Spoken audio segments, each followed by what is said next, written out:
In this short presentation, I'm going to engage with some of the ideas that are found in the readings up to this point in the course.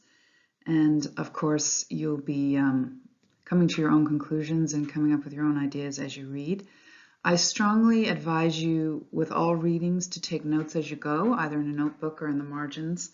That's an excellent way of sort of working with your ideas. And then when it comes to the time when you're writing your assignments or your essays, you've already been developing your ideas around pilgrimage. So I've styled this as tourist versus pilgrim, but of course this is not necessarily an either-or situation. And when we look at the field of both tourism and pilgrimage studies, immediately it can be seen there's a tremendous amount of overlap because both include travel. And travel is one of those things that we just we take for granted, but which is a particularly perhaps strange human activity. So we need to look at, to get at the difference, we need to look at motivation, and motivation is a very, very tricky topic. In the article that I assigned from The Guardian, McFarlane takes on this idea of why we're seeing such an explosion in the practice of pilgrimage, and he's understanding this very broadly and looking at different types of pilgrimage. And so he writes, across faiths and denominations, down the green lanes of England, along the dusty roads of Spain, up the cobbled streets of Alpine towns, through the marl deserts of Israel and the West Bank, around the sacred peaks of the Himalayas, over the frozen lakes of Russia, and across the holy rivers of India, millions of pilgrims are on the move, bearing crosses, palm branches, flaming torches, flower garlands, prayer flags, and overstuffed rucksacks, clutching scuffed wooden staffs or shiny trekking poles, and tramping, prostrating, hobbling, begging, and believing their ways onward. I like this article because it's very beautifully written as well as insightful. So he really, with these images, I think he really gives you a picture of what it is to be a pilgrim of any kind. And this idea of moving across a landscape, and then that they're often carrying, as he says, crosses, flaming torches, garlands.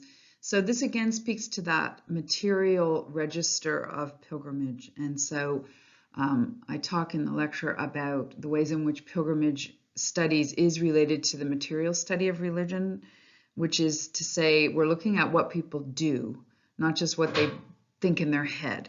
So pilgrimage is a very clear example of how people put religion and their beliefs and ideas about religion into action. And so part of that is what they carry with them and then what they bring back on their travels. So I've included this picture. What would induce somebody to dress like this? And so I'm asking you to think about this question, why do we travel? And I ask this as somebody who, well, part of the pandemic anyway, travel as much as I can. So it's definitely an activity that says a lot about us as human beings and our attitudes to our home and our attitudes to places far away. So as I said at the beginning, the idea of the tourist versus the pilgrim is a really interesting way to get at this. So clearly, we travel for many of the same reasons people go on pilgrimage. That desire to see something new, to see something beautiful, to get out of our mundane daily existence. I mean, all of us experience this where it can be, our routines become very monotonous and everything seems sort of too well known. And so I'm sure many of you will have had the experience of that. When you go away somewhere, it allows you to look back with a really interesting and clearer perspective on your home. And that can mean that you reaffirm your life at home, or it can mean that you want to make big changes. So a number of the reasons that we travel are the same, both for the tourist and for the pilgrim. This quote is taken from the article that is part of your reading, and it's by Noga Collins-Kreiner. Is at Haifa, and she writes, indeed, the development of tourism is difficult to understand without a thorough comprehension of the practice of pilgrimage in ancient times. Now, this is something that if you ask the average tourist, when they're going somewhere, the connection, they would not see it. But sociologists, anthropologists, historians have can show this very clearly. And I think it's particularly well illustrated when you look at a number of the tours that are done, if we just look at Europe, for instance, and how many of them stop at traditional pilgrimage sites. They stop at cathedrals and so on, and people don't think anything of it. But in a sense, they're recapitulating those ancient pilgrim routes. And so we know historically that pilgrimage was probably the only kind of travel that a person would do unless they were something very unusual, like a traveling merchant or a sailor. So for the vast majority of people, and I know this within my own family, if I go back a few generations, I mean, people just didn't travel. It was financially not possible. If you were a farmer, it just wasn't possible. So this idea that pilgrimage would be probably the only time in a person's life when they would travel. And so this becomes the model for what we now think of as vacationing. But she makes a very important point here. She also goes on to say that the first examinations of pilgrimage were done mostly by sociologists and anthropologists, looking at what she calls the psychosocial aspects of pilgrimage. So what does it mean psychologically for a person to go on a pilgrimage? Looking at things like intention and how you might be transformed by that process, and also the social aspect, and we'll definitely be looking at that.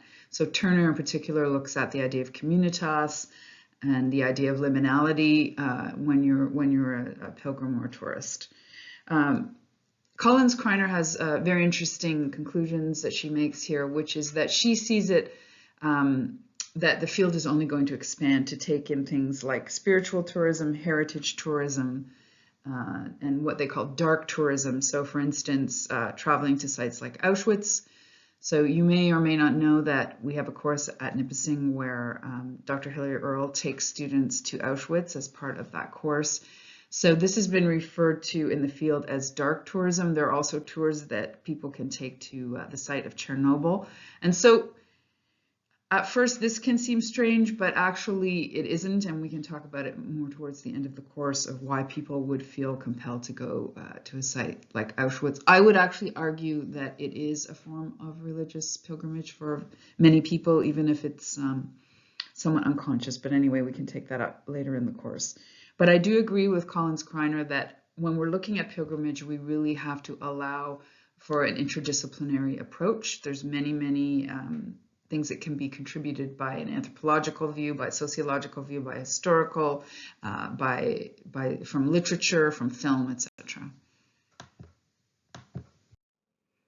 As I mentioned, the idea of intention is where we do see a difference between a pilgrim and a tourist. And again, we have to be really careful with this because intention is notoriously difficult to ascertain.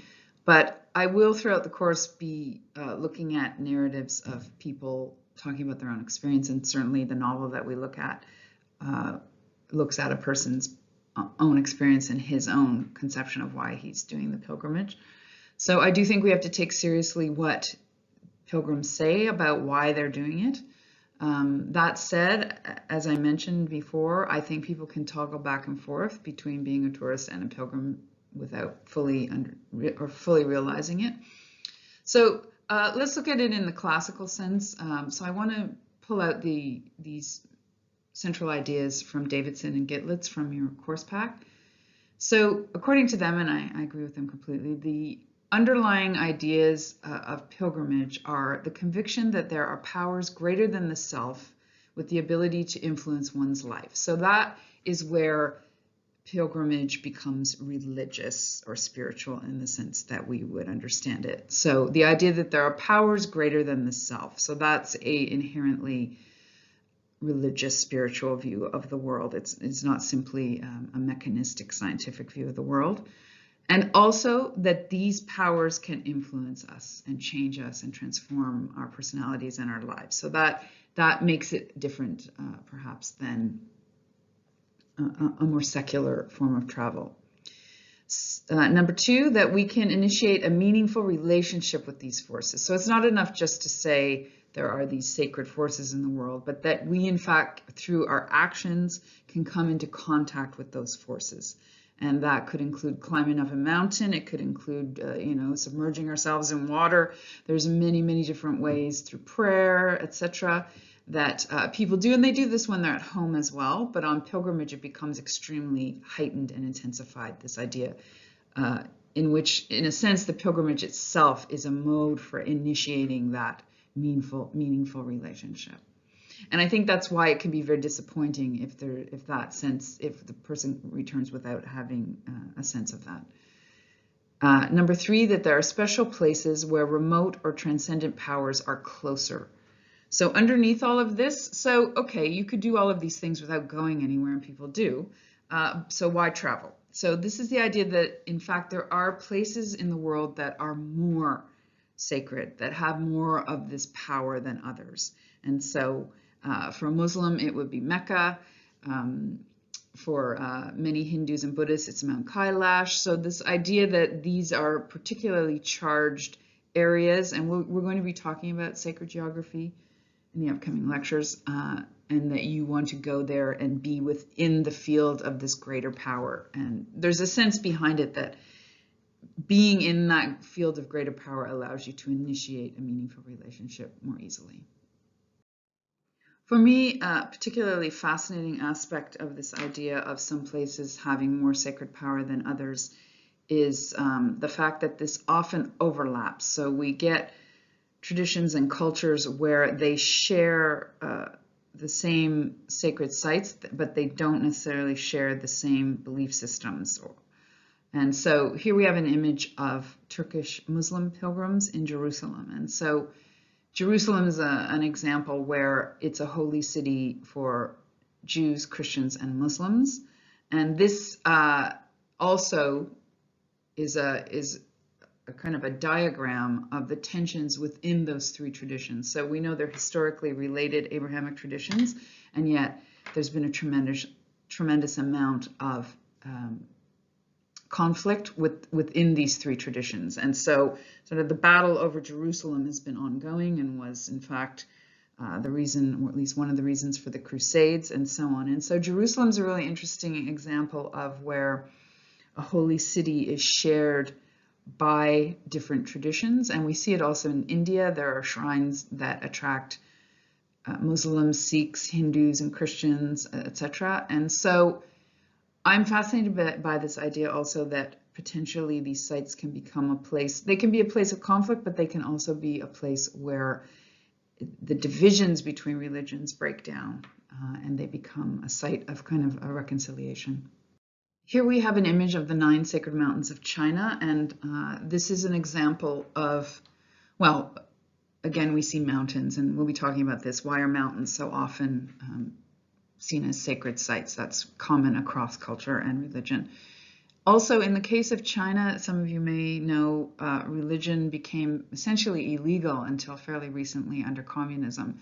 And many, many practitioners of religion, particularly clergy, nuns, monks, etc., were jailed in communist China.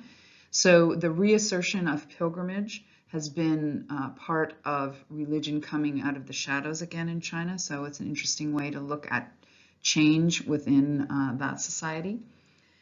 So I just want to end here by coming back to the article by McFarland. And so he says, why the contemporary passion for pilgrimage? It clearly speaks at some level to the late modern experience of displacement.